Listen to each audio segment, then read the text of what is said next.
sa ngayon ay mini-message tayo kahit hindi naman natin kakilala. Mini-message tayo kung available pa ba tayo. Mini-message tayo at nag-aalok ng tulong para i-hack ang isang account.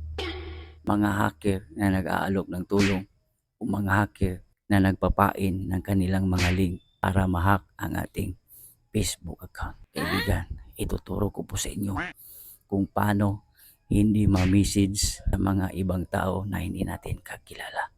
Kagaya nito, hindi ka makatanggap ng mga message na galing sa mga ibang tao. At tanging ganitong na message ang pumunta sa kanilang inbox sa tuwing mini-message nila tayo. Kung interesado ka sa ating video, para lagi kang updated sa bago nating video. Tara, samahan mo ako. Let's go! Ang una nating gawin, kaibigan, ay subukan nating i-chat ang ating ka-chatmate para malaman natin na hindi talaga siya makareceive ng mga chats. Open natin ang messenger. At pag open natin ang messenger, kaibigan, itatap lang natin itong ka-chat natin na hindi friend natin sa messenger. Ito po ay isang halimbawa lamang. Itap lang natin to. May halimbawa na po ako dito. Halimbawa ako ulit. Ito. Mag-send lang ako ng hi. Yan.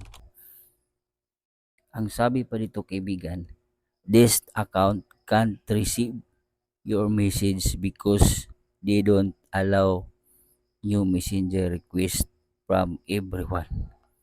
Paano nga ba ito gawin, kaibigan, na hindi makatanggap tayo ng mga message galing sa ibang tao o galing sa ibang person na gusto tayong i-chat kahit wala namang pakay sa atin? Paano nga ba ito gawin? Mag-back lang tayo. I-open lang natin ang kabilang account na messenger. Dito, kaibigan, sa kabilang account, halimbawa ito yung account mo na ginawa mo, ito yung account mo, at dito sa settings niya, itap lang itong tatlong line sa ibabaw ng iyong messenger. Tap ang icon settings at scroll down ka lang at itap mo lang itong privacy and safety. Yan. Pagka-tap mo ng privacy and safety, tap mo itong message delivery. Yan. At pagka-tap mo ng message delivery, itap mo itong others on messenger on Facebook. Ilipat lang natin sa don't receive request. Yan, kaibigan. At doon na nga makikita mo na ang sabi pa dito, some conversation like that might go against the community standard will be delivered spam. Remember that all messenger are message requests on policy.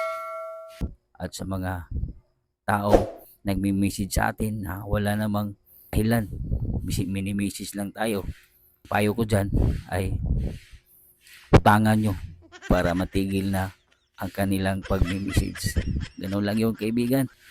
Huwag kalimutang i-share ang ating video para madaming makaalam nito. Tandaan, ang kalaman ay kayamanan. God bless sa lahat.